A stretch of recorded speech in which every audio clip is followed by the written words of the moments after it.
I'm Del Howison, owner of Dark Delicacies, the home of horror in Burbank, California. And I'm joined today by Peter Bracke, the author of Crystal Lake Memories, the complete history of Friday the 13th. This book is absolutely beautiful, a coffee table tome to a movie series that some would think of as a B series. What prompted you to write this in the first place? The original idea for the book was going to be very small. It was just going to be like a small little paperback, and maybe I interview like 5 or 6 people, and wouldn't that be fun? And what happened was when I started the book and started interviewing people, there was just this groundswell on the web of people that when I kind of put out there, hey, I'm starting this book, you know, I'm trying to find people from the films. Suddenly I got just tons of emails and message forum posts from fans saying, oh, we're dying for some information on the series, because at the time there was no DVDs, there was no anything on them. So slowly but surely over the course of 3 years, I ended up interviewing over 200 folks from the series. So with all the material you gathered for putting this book together, the book could have been much thicker. Probably the greatest part of the book for me was finally, kind of getting to go down to Paramount, and they said, hey, we have all these boxes labeled Friday the 13th. We haven't looked at them in 20-odd years. Just go for it. So I got to comb through just boxes and boxes of slides and photographs and rare documents and things covered in soot and dirt. And finding the stuff was terrific, because as a fan, you're so used to seeing the typical PR photos that have been recycled a million times in magazines, and that was what the fans were used to. So there was just, thousands of slides that had never been seen. So when you approached the subject, did you do it from the viewpoint of a fan or as that of an expert? Or did you become an expert in putting the book together? Well, I felt like I was a huge fan starting the book, and then I became an expert doing the book. But I definitely looked at it from more of a historian point of view. Like, why were these films important? I didn't want to do, an ode to the gore or just a book of,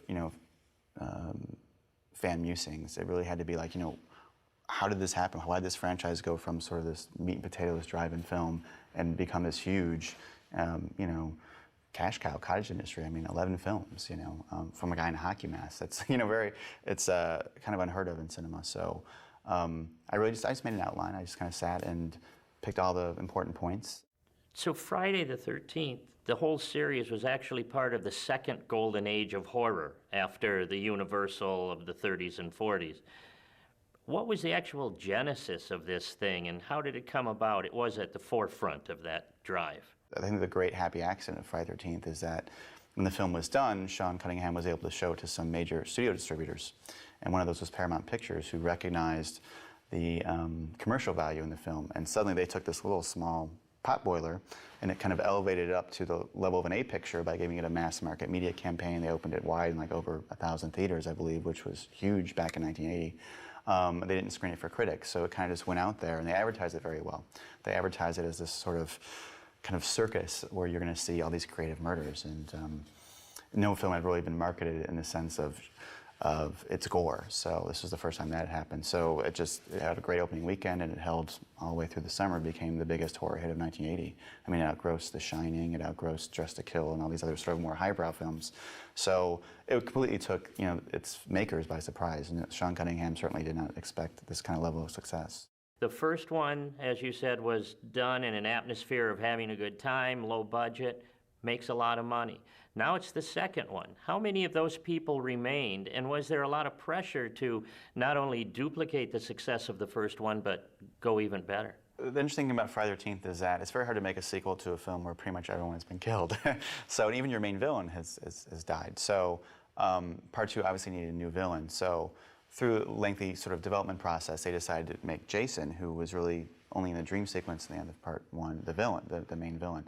So the only people that really could return from the first film were Adrienne King, who was the star. She was the only one who survived. Jason himself returns, and then in a brief cameo, Betsy Palmer as Jason's mother returns. What they decided to do is they didn't want to bring back Alice and have her be the star again. They wanted fresh faces. But they wanted to bring her back in some capacity, so they created a sort of a prologue where Jason returns by killing Alice, sort of taking his revenge on the killer of his mother. And that sort of set up a template in future sequels, slasher films in general, where the main heroine of the previous film always kind of comes back to get killed off before the titles of the next one. So, yeah, so basically what Steve Miner wanted to do, because Steve Miner was elevated to the status of director for part two, because Sean Cunningham did not want to return, Steve Miner really wanted to surround himself with kind of a group of people that were familiar, that he was comfortable with and that were familiar with the first film. So a lot of the people in the first film, the crew members, were promoted on the sequel. The assistant cameraman on the first film became the director of photography. The still photographer on the first film became an assistant director. So there was sort of a sense that there's still a sense of camaraderie and fun, but there was a sense of pressure. I mean, I know Steve Miner definitely felt like he liked the structure of the first film, he liked the basic template, but he wanted to make it a little scarier, a little faster paced, a little better made. I mean, Friday the 13th had, part two had a slightly higher budget. It was slicker, it was shot a little more professionally. They introduced the idea of a Steadicam. So there's a lot of roving POVs, and there definitely is a more polished look to the sequel. So, and in terms of the script, they decided that they weren't going to deviate too much from the formula of the first film. So basically the only thing new about Friday Part 2 is the killer is new. But you have people return to a camp that's been closed down, and they've been told to stay away, and one by one, they disappear. And then there's the final battle between the girl and the villain, and there's a big, kind of chair jumper ending. So all the basic same elements were there. It was just, quicker, faster, bloodier, scarier. That was sort of the mission, was we got to make Friday the 13th over again, but make it better. Why didn't Sean Cunningham and Victor and all those others come back with the next project also? Well, the interesting thing about Friday the 13th Part 2, the development of that film, is there's actually kind of a lot of different creative ideas that were bandied about. And the main one was from Sean Cunningham and Victor Miller. They felt that the name Friday the 13th was so potent that what they should do is create sort of an anthology series of films. So every year there'd be a new Friday the 13th film, but it'll be a completely different story, different characters, different plot, and it would sort of, it would be kind of an annual kind of, celebration of the name. Unfortunately, the brass at Paramount and the backers in Boston really didn't gel with that idea. They felt they wanted the same thing, that they wanted to market basically, the same thing, only different. And Sean too, he was kind of, he was reluctant. He didn't want to repeat this. He made Friday the 13th. He didn't want to make it again. There was also some qualms in terms, especially from Victor Miller, as well as Tom Savini, who did not return either to Part 2 for the same reasons. They felt that it just didn't logically make sense that Jason would have been alive. He was supposed to have been a child that drowned and a figment of Adrienne King's imagination. So to make him a real creature just would defy credibility. So because of that, Sean Cunningham and Victor Miller and Tom Savini all opted out of Part 2. And Sean kind of took a back seat. He sort of cheerleaded Steve Miner and basically said, go make your movie. Now what got cut? The original Friday the 13th emerged relatively unscathed through the MPAA process, because at the time it wasn't notorious. So only maybe 8 or 9 seconds of the first film was cut. What happened was after Friday the 13th came out and was so vilified by critics and the moral majority, is the MPAA got a real high amount of flack from people saying, hey, you shouldn't have let this movie slide through with an R. So beyond that point, they were very, very hard on slasher movies in general, and specifically Friday the 13th. Basically, it was kind of a revenge of the MPAA. So when Part 2 came around, they really loaded up with gore. They created even more elaborate murders, because they knew that's what people wanted to see. Unfortunately, they had to cut almost a minute of footage out of Part 2. So there are whole effect sequences that are just gone. There's sort of the centerpiece kill was supposed to be a scene where a couple is making love on a bunk, and Jason comes in and slides a spear through both their bodies and pulls it out again. And it's very elaborate. They built whole false bodies, and it was very disturbing apparently. And now all you see is literally this, Jason holding a spear, and you see the spear hit the ground, and the whole scene is just cut. So there's whole scenes where it just doesn't make sense. Like it seems cutty, it seems jumpy. How about alternate endings? When Part 2 came around, they had scripted an ending that was a bit more elaborate than what's seen in the final film. And it's actually been a source of confusion for fans for many years.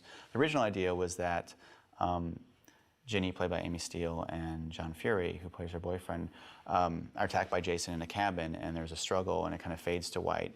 Ginny wakes up, and she's in an ambulance, And she's asking, where's Paul? Where'd he go? And then you cut to a shot of Mrs. Voorhees' head on the altar, and it kind of zooms in, and the eyes open, and it smiles, basically signifying that Jason has killed Paul. Unfortunately, if they did film that ending, they hired a woman to kind of fit into this fake head through the altar. She opened her eyes and smiled, and unfortunately, it just looked silly. So they realized, well, we can't do that, but they already shot the film. So right now, it's kind of confusing as, Ginny wakes up and Paul's gone, and they zoom in on this head, and it just ends the credits. So there's been a lot of confusion. Is Paul dead? Did she dream that?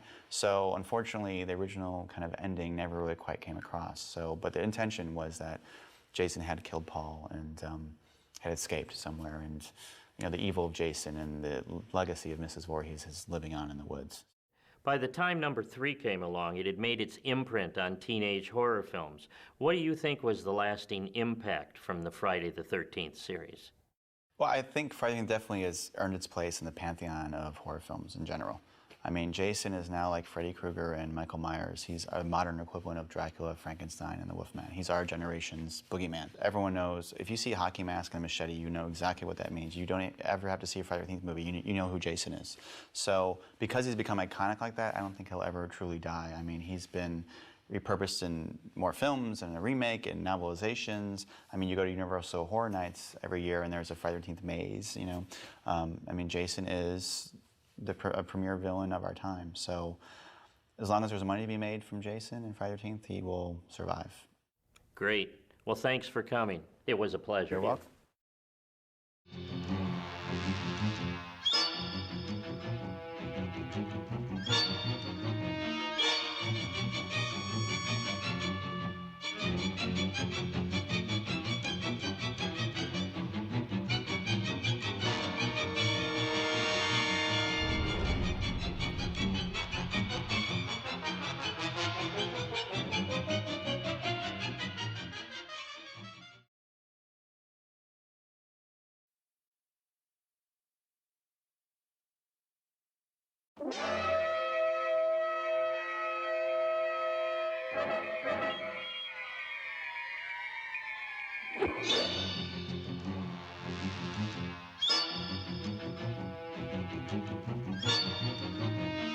I think people come to these conventions because there are a lot of celebrities and like their favorite horror people are here.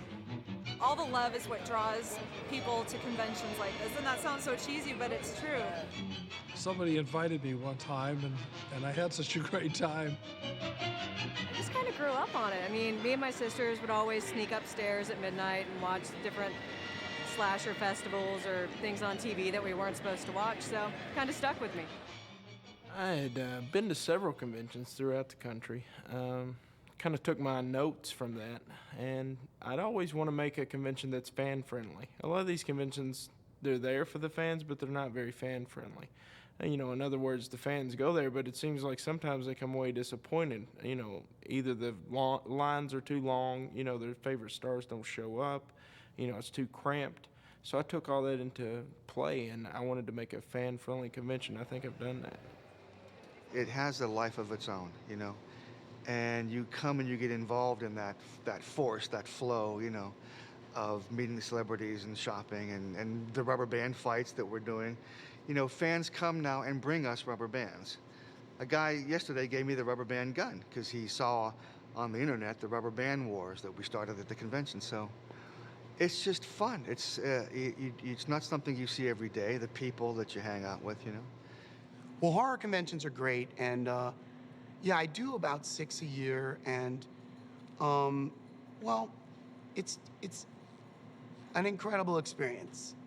Personally, I'm greatly honored and humbled to be accepted with open arms, not only by the fans, but also by the actors themselves.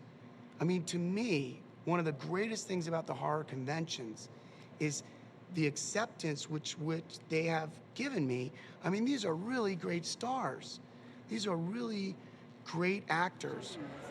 And they had hung up all this plastic because it was so cold. In fact, we had snow some nights when I finally was brought into the picture. Haven't had anything since 8 o'clock this morning. So Takes a lot of energy to talk to strangers. Nice energy, but you kind of have to have something to give you a little initiative. Really just, meeting the people who are interested in the films. I meet a lot of filmmakers, and in fact, even at the panel today, was the young man who was a composer. And subsequently, he came over to the table, and I did about 20 minutes of talking about writing music. Normally at a panel, a question like that just everybody pretty much glosses over, like, what are they talking about? And so I wanted to try to get more of a one-on-one thing with him. But it's really fun to do, and I like talking to people. What I'm saying, that's the way I discovered what the hell I was doing. I'm coming up with these chords, and I'm going like, well, that's when we were walking around, the guests were telling me, oh my gosh, we've been to all these conventions and no one has ever treated us to a party like this. And then the vendors were saying, oh my gosh, you guys are so organized and you thought everything out so completely with the bigger aisles and the way you positioned our tables. And then some of the stars were walking up and saying, oh my gosh, y'all have treated us so well and the hotels are so nice. Basically, it's almost like a film production in the fact that you're pulling all these parts together to make a production. I mean, that's what it is. Mm-hmm. It's presentation. So, I mean, you've got the dealers, so you got to have incredible dealers that offer very unique merchandise. You've got incredible celebrities, that pull in everything and add an atmosphere to the event. You've got all of the fans. The fans are the most important part because they're the ones that bring in the energy. They're the ones that bring in the need, the want, to be there. So I think we've pulled all of that together, and it was very successful. To have people coming up to you, hugging you, and handing you their babies, and wanting you to sign things, sign all sorts of things, and it's wonderful. It's a blessing, and you would think that the fans of horror movies would be sort of shady and scary, but they're the most compassionate, affectionate, wonderful people. I came here because I'm a huge Friday the 13th fan. I had this shirt made special for the Friday the 13th reunion 2008. When I was a little kid, me and my parents used to get together in the living room and pop some popcorn and watch the Friday the 13th. I mean, it was just always just a big thing in our house. I've got all of the people that made Friday the 13th possible to sign this poster, and it's really important to me. I mean, especially with Victor Miller, he was also a classic. I guess I should have mentioned him as well. I know this was his first convention appearance, and that was definitely very worthwhile, to be here for him as well. So I spent all day signing autographs. We had a great bunch of people, loved them all, and we had a terrific panel. And then we end the evening with a screening of my favorite film, and I hope yours, Friday the 13th. It's very rare that you get to see a film print of Friday the 13th because a lot of conventions show DVDs. I mean, that's what they do. This is an actual film print of the film, and you can't get that anywhere. It's like seeing it for the first time all over again. So it's a very unique experience for the fan.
Now what, Eric? Tomorrow's Monday. We can push the car over there and then have somebody look at it first thing in the morning. Push the car. Then what? We walk.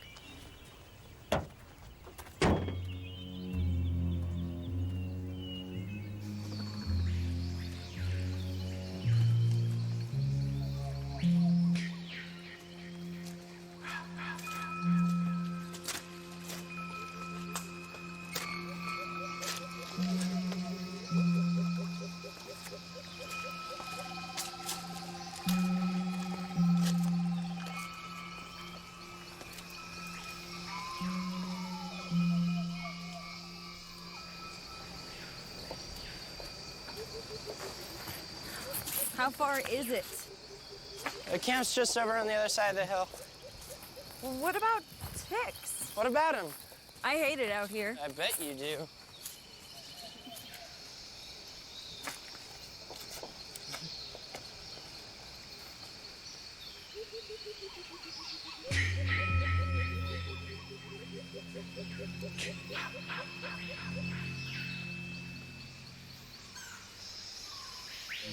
You coming?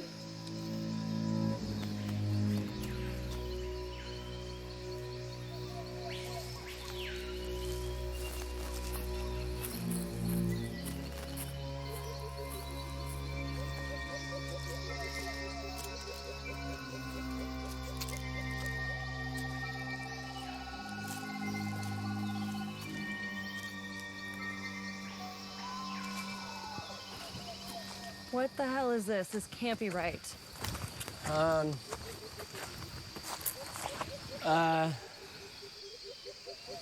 We must have taken a wrong turn somewhere. You think?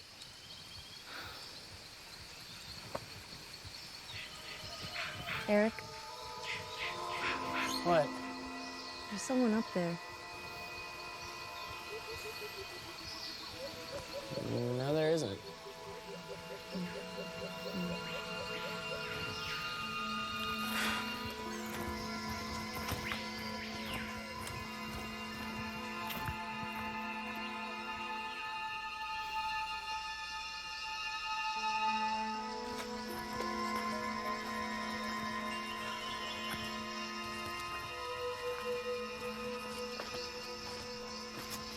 I gotta go.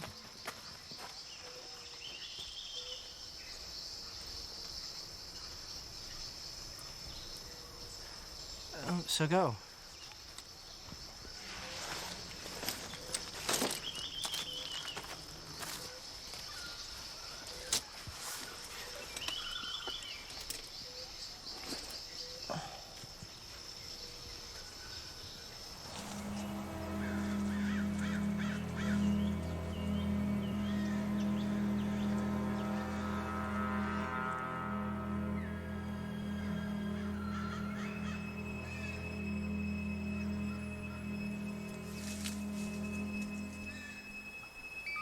Eric. Eric, cut it out. Sarah, I don't want to see you pee again, okay?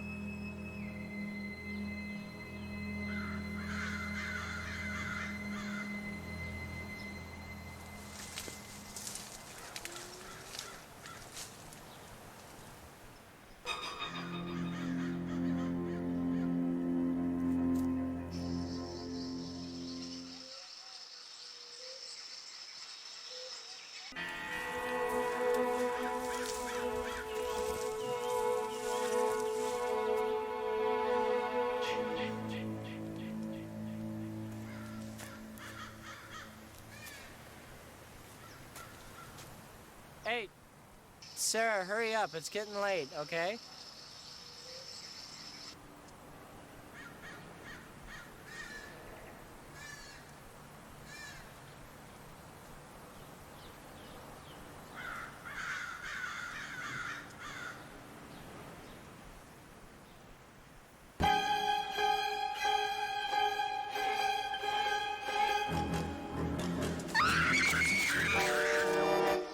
What, you find a tick?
Well,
you know, first of all, as a lifelong fan of Friday the 13th, which I'm sure all of you are, I think we should give another round of applause to Fangoria and all the guys here. Because I know, like you, I've been waiting for a day like this for, 20 years, so this is really something special. So I think it's going to be great. I'll start with you, well, Ari, of course. You have the distinction of being the first person to ever play Jason Voorhees. So, what did it feel like when they came to you with this role that I'm sure must have, seemed completely out there? What was your sort of take on the character? Oh, well, thank you very much, everybody. It's good to be here, and I just want to say, when I was first approached about the role, it was Sean who, of course, I had participated in one of his films prior to Friday the 13th, which was kind of a comedy, and we had a lot of fun doing that. And I think Sean just called me because he knew that I had the right approach and that I was of the right size to be able to play the young Jason. Now, did they tell you all about the character of Jason in the sense that he was sort of a not quite human character? Well, actually, at first, when I walked into the casting room, they handed me sides for a different character, and I was about 13. And I remember that it said, the character goes off to make out with another counselor. And I was like, wow, this is great, man. I really want to be in this movie, But then Sean walked in and said, no, that's not the role. We want Ari to play this role. And then what he did was, which was to put me into the hands of Tom Savini and Tassos Stavrakos, and Tom Savini being not just a master of this genre, but just a dynamic, intense kind of individual who was very inspiring to me as a young boy, and it was just a lot of fun to work with those guys. Oh, that was a blast. It was like seeing your brothers, your uncles. It was like somehow there's some camaraderie. There's a secret fraternal order of Jasons. But it was just fun. And as a matter of fact, all of the other Jasons are real great guys, and it's just good to see them. So with the character now, obviously it was a pretty physically demanding role. What was the experience like? Your big scene, of course, coming out of the water. What was that? Oh, well, when I was a kid, I loved to go swimming. I grew up near the Connecticut coast, and I loved to go swimming, and I would go swimming in pretty cold water all the time. So I think even Sean might have known that because I think there were some cast parties where I jumped into the pool or something like that. So he, when they it wasn't as physically demanding as you might imagine. One of the more demanding parts was sitting for the makeup to be created, of course, and I learned a lot about, Dick Smith and makeup masters and, archetypical monsters, which Tom always talks about, like, Creature from the Black Lagoon, for instance. And so in this case, there was a lot of different things that were coming together, but we didn't even know, we had no idea, to tell you the truth, that this movie would have so much effect. We were kind of having fun with it and being creative. And Tom came up with that idea for the final scene of me jumping up out of the water. So it was like all this kind of like creative thing. So we were very excited about that scene. And physically, I mean, the first time we went to shoot it, it was kind of a nice day. We had scheduled it to be done in August, but I think it eventually, how things go, it got put off and, moved down because of scheduling conflicts. And so the second time we went, it was real cold. And everybody had kind of had a good time the night before. So that time, it was like I had to make a 4 o'clock call for the makeup to be done. And we were, kind of tired, to say the least. And some of those, it was real cold that day. So I don't know if those shots were used as much as the next time we came when Sean said, you guys be a little frosty in the morning. And it was actually warm. And we went in and we all had the right energy and right approach. We're like, yeah, we're going to knock it out of the park this time. Most people know me as Jason Voorhees, and which is a character near and dear to my heart. But and I really have to say that I love all the people here at this convention. Have been wonderful, and you and everybody, it's wonderful. But yeah, what I've been doing since the movie is, I've been working on my music project, Ari Ben Moses Band. I played with a lot of the top reggae artists through the years, and artists from West Africa. I myself played in Abidjan, Cote d'Ivoire, West Africa. And so it's like a rock project, but it's informed by reggae music, African music, Latin music, and Middle Eastern music. So we'd love to, if you'd like to drop us a line anytime, it's aribenmosesband.com, and just say hi, and we'd love to hear from you. But the real thing I'd love to tell you is that right now we're working with some top producers and top musicians in New York on a Jason-related rock music project, which all the lyrical content will be based on, let's say, the workings of the mind of Jason throughout Friday the 13th, Part 1. So keep an eye out for that. Now, Warrington, when you assumed the role of the adult Jason, this was the first time audiences had seen him growing up, and of course he didn't have the hockey mask or any sort of the iconic, things we all know and love about him. How did you kind of come up with the characterization to personify him as an adult?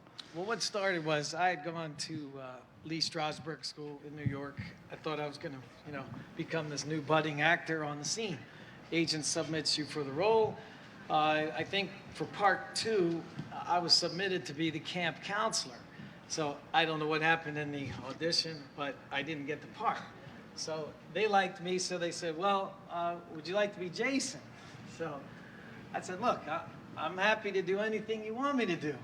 This was 20-some years ago. So it's like, you're a kid? Yeah, I'll do anything you want. So the Jason, I guess, part 2 image was born.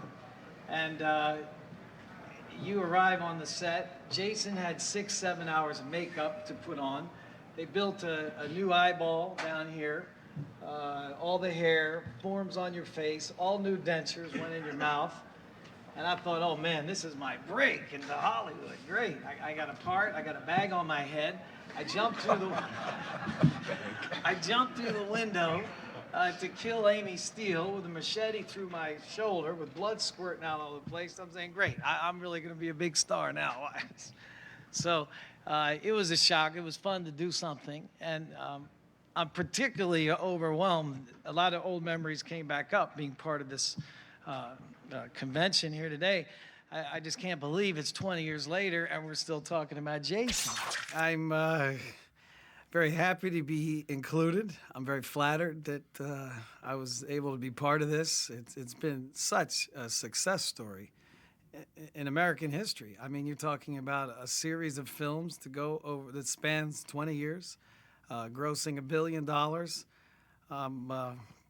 I'm happy that I could say I've been part of it because it's been a lot, it's an extraordinary story, big success story for America and American filmmakers and the movie-going fans, public. Now, when you assumed the role, did you have any stunt experience at all? Yeah, I'd been to Hollywood stuntman school, so I guess that's why they called me up. I don't know. I was originally submitted for the counselor at the camp. I would say the major stunt that was kind of painful was jumping through the window. Now, is it correct that didn't work quite right the first time? Well, the first time they forgot to score the boards. So if you're going to do a window jump, it's a little thin plexiglass, and then there's the wood. So they're supposed to cut through 3/4 of it. So we had a platform built on the outside of the house. So you take a couple of steps and blast through the window. And the first time, they forgot to cut the wood, and so I hit the wood and ricochet fall back. It was... and keep in mind now, if you close off one of your eyeballs for a while, you lose total depth perception. So I got a new eyeball here. All the makeup was painful as hell, and you're angry. So I jumped through the window. Yes, I did want to kill Amy Steele. Yeah, it was not a problem. I guess it gives it sort of gives a new meaning to the term method acting. Yeah, there was no method acting requirement there at all. Now, did you have any sort of awareness when you were playing the character of what this character would mean 10, 20 years from now? No, I had no idea. I was surprised that part 2 had evolved. In those days, it was low budget film. As far as I understand, it was $1 million production, and we were going, wow. It took a month to make. The whole film was shot at night, and so yeah, it was. You figured it would just be a low budget film. It would come out, and a certain following would enjoy it. Which reminds me, I bring my family to the premiere, and we thought it was a big deal. Did you ever have a desire to play Jason again after part 2? I would have, but they didn't ask. So I think they went to a bigger, stronger guy. Better looking guy. What's great about your character, which is so unique, you're the first Jason that was actually undead. I mean, was there anything different that you tried to bring to it? I was one of those ones that really wasn't following the fortes of the past. I actually had to go rent 1 through 4 to 5 to figure out what I was all about. So when I met with Frank Mancuso Jr., I didn't look too stupid. I actually explained myself, and what they wanted, they were telling me, coming back from the dead, you're dead. Now, how do you tell somebody you're pissed off when you're dead? It's not an easy task, let me tell you. There's some body language there, you have to work it out. So my role working with Michael Nomad, who was our stunt coordinator, was to figure out how to show the anger, at the same time show the dominating presence of this demon without being human, and again, without being robotic. He wasn't looking for Frankenstein from the 60s. So it was a little challenging, but at the same time, it's a different form of acting. When you're pissed off, you can let everybody know, damn, I'm mad! But see, stuff like that doesn't bother most people. You acknowledge it. Now, for me to sit up here and actually look at you and think what's going through my mind, that's something that's a completely different anger feeling. So, am I doing okay? Yeah. Is everybody okay? What? I have an 8-year-old, and I always laugh because I'm thinking, Jason part 20? What do you think? He's big as me, he's growing, I mean, that might be kind of a little nice side twist, a little sickness there, but I think it'd be great. I laugh at him sometimes because we have some of our memorabilia from the movie, and when he sees it, he goes, Dad, what'd you do? And I said, well, I showed him the movie, and I explained to him that it's all cameras and it's not real, so he understands it. But sometimes he'll tell the kids at school, he's in the 3rd grade, yeah, my dad played Jason. And they're like, no, he didn't. So what we have to do is, of course, we have to get an autographed picture in wardrobe and out of wardrobe. And he goes to school with this. And then the kids are like, oh, I want to go to his house. I want to go to his house. So my little boy is reaping some of that reward.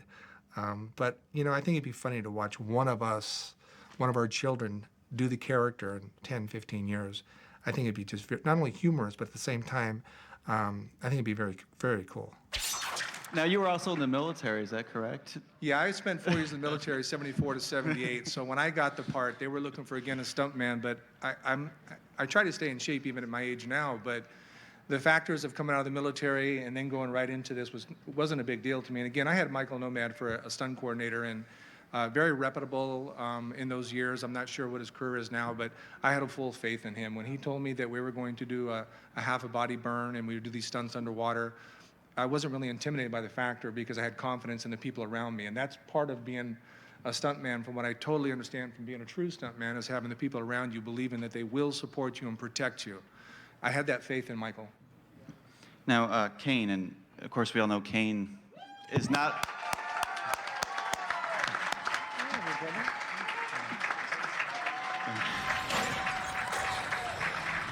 I was just going to add that Kane is not replaceable. No. Now, Kane, you obviously are the first person to play Jason more than once. How did you come to get to the role after, following the footsteps of 6 other people? You know, I had followed the series just because I've always been a horror fan and had watched the movies and thought they were a lot of fun, and thought, what a great character to play as a stunt person, because it's a physical role and you get to do a lot of fun stuff, and never even thinking I might play the part eventually. But I did a movie called Prison with John Buechler. Rennie Harlan directed it. It was, I think, one of his first American films. And I played a character at the end that comes up out of the ground, a rotted corpse. And, a lot of people that have seen me at these shows know this whole story about the worms and everything. The director, Rennie, said, we're going to put live worms all over the makeup so it looks like, more of a rotting corpse. And I said, that's a great idea. Let's put worms in my mouth. 2, because when I come up out of the ground screaming, they'll come squirming out of my mouth. And we did that, and I didn't think it was a big deal. Buechler was impressed with the fact that I would, try to do as much as I could for the character. And he was the makeup effects person on that movie. And the year after that, he was hired to direct Part 7. And I think there's no doubt that I played Jason in Part 7 because of Buechler. I don't think there was anything that CJ did wrong. If they went with me, it was because Buechler was pushing and pushing and pushing, and just wouldn't let them tell him no. So the first time I played the character, I loved doing it, and I guess it worked out pretty well, and they kept asking me back until recently. Oh, well, thank you.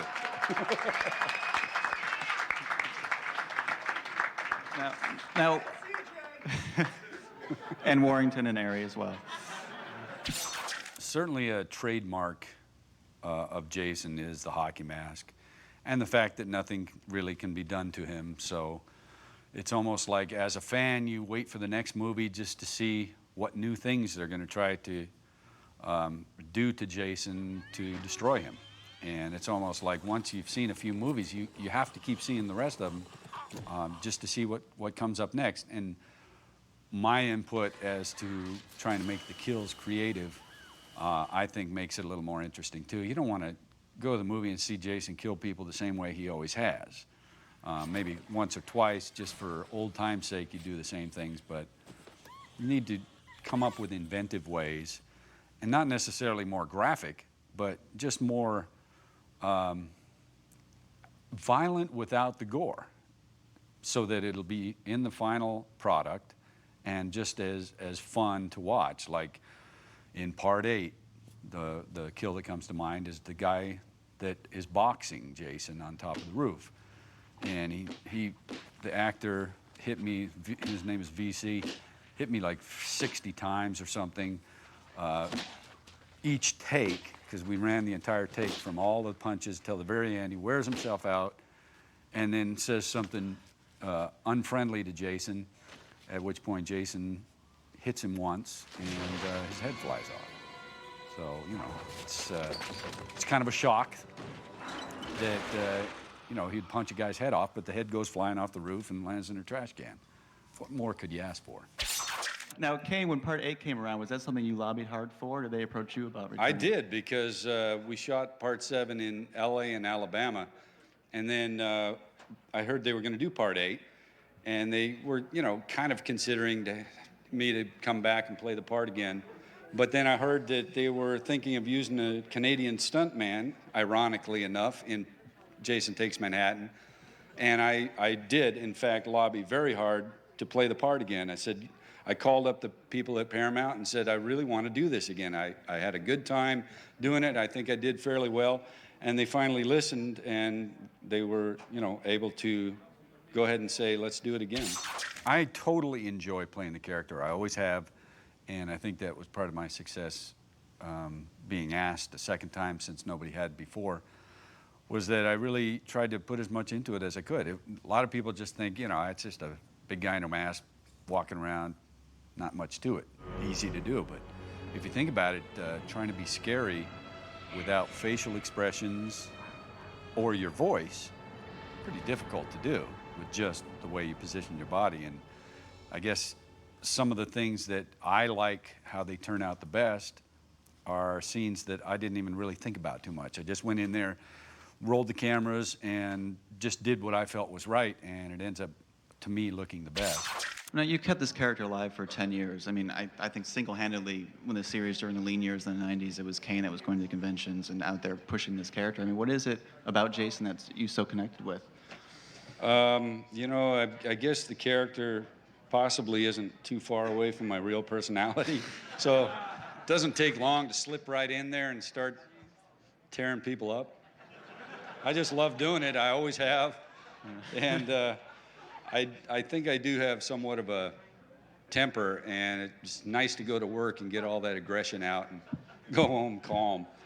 So now, if the producers, say, of Freddy vs. Jason 2 decided to come back and say, hey, we want you back, we made a mistake, would you come back to the role? Yeah, I probably would, even though I think,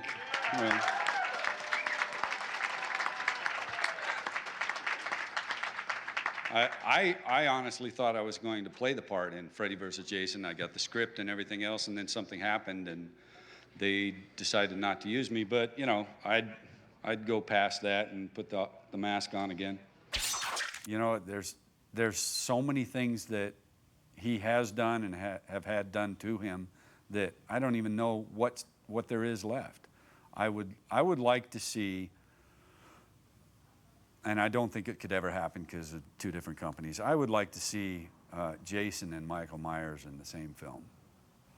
I think that would be pretty interesting because they're similar characters, and I would like to play both of them. My favorite film as Jason that I did was Part 7. And in addition, my favorite kill is in that movie. And most people know, yes, sleeping bag. Just for the creativity of it. That's why in Jason X, we brought that kill back just for old time's sake, and sleeping bags again. Another question? Oh, over there.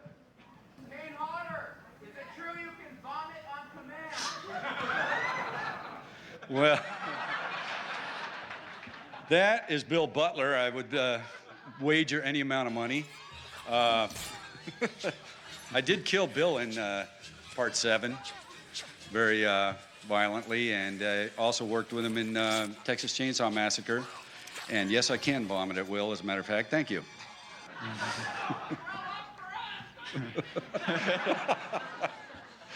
Not on me, please. It's rather hard to see up here, so you might want to shout if you have a question. Have any of you all been asked to participate in Paramount's so-called special editions? You mean the box DVD that's coming out? Whatever they decide to give to us, yes. Actually, as a matter of fact, right now they're filming this for that DVD, and your question will be included. But you don't get paid. Right there.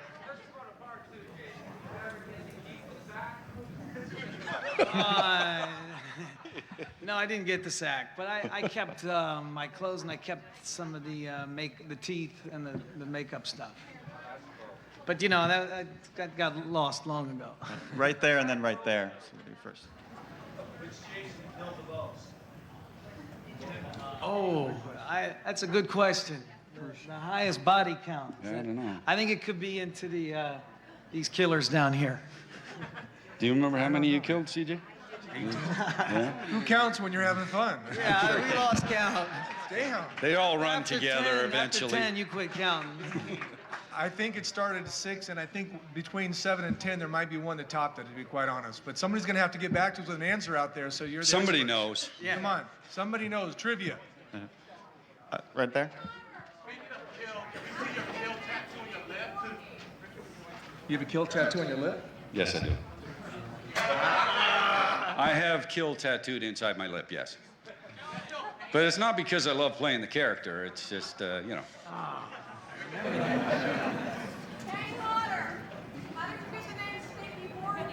What do we call you? There's another Bill Butler reference. He called me Stinky Voorhees. Thanks, Jerry. Yeah, he did, you know, he was an actor in the movie, also did my makeup every day, and thought that all the costume stuff that I wore, all the latex, smelled pretty bad, so that was my nickname, Stinky Voorhees. The question is, why wait till the third movie to use the mask? From my understanding, they never really thought the mask was going to be part of Jason that much. I mean, in part 3, it was kind of a thing where he put it on. I don't think they anticipated that being the trademark item, you know, and it just became that. As a matter of fact, the actor who that mask was stolen from in part 3 is here, if you'd like to say hi to him. I came here 3,000 miles for one reason. I want my hockey mask back. You ain't gonna get it. Part 2, what was your favorite kill? I would definitely have to say the Amy Steele kill, where you went through the window and there was, you know, blood everywhere, and it was pretty dramatic, pretty crazy, painful, shocking. She was shocked. It was a scene.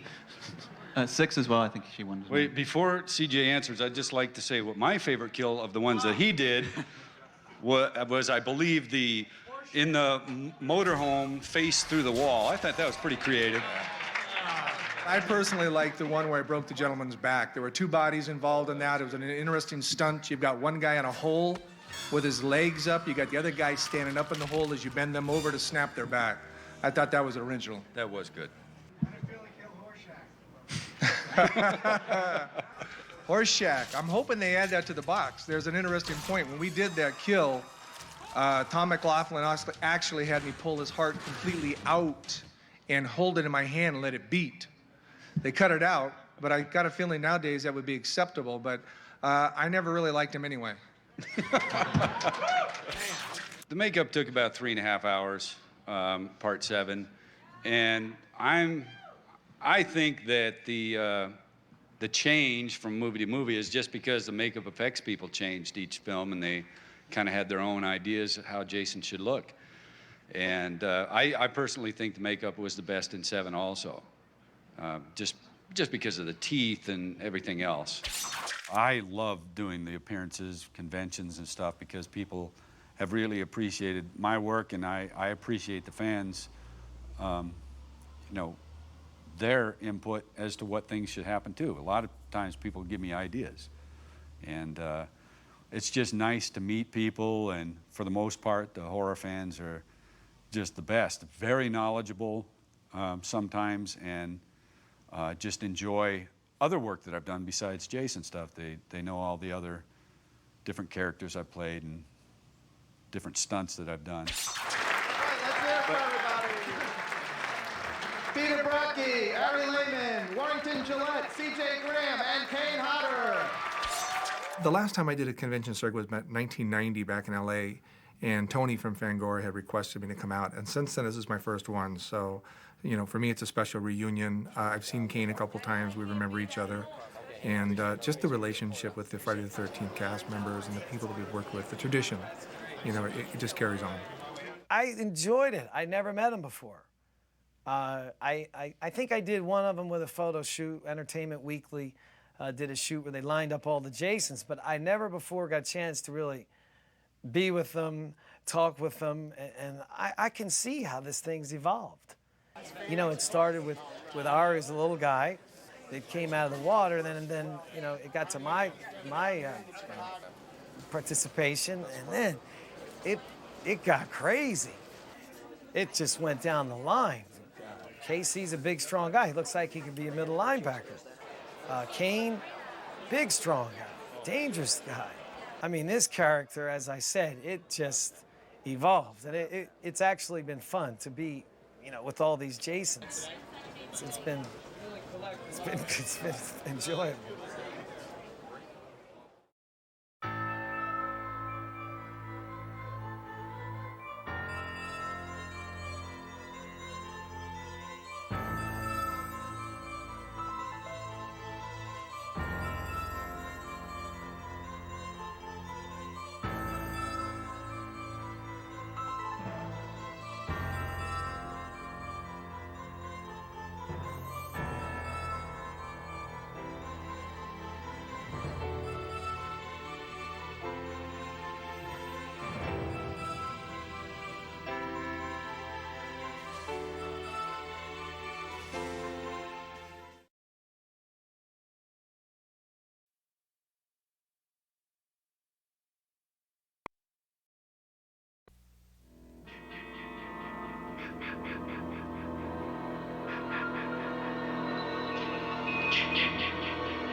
Hello?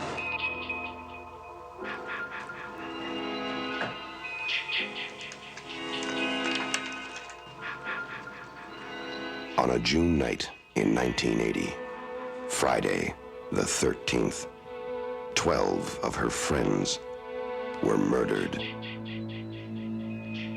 Why should Friday the 13th, 1981 be any different?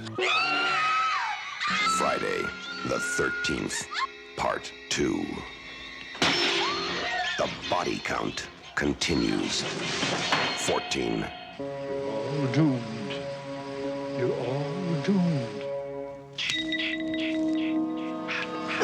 15. 16.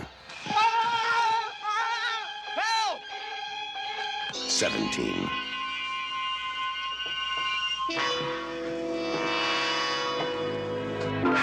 18.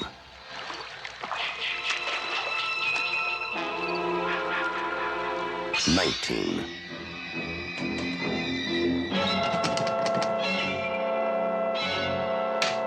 20. 21. 22. 23. Sandra? Jeff?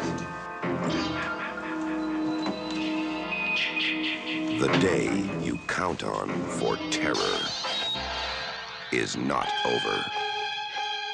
Friday the 13th, Part 2.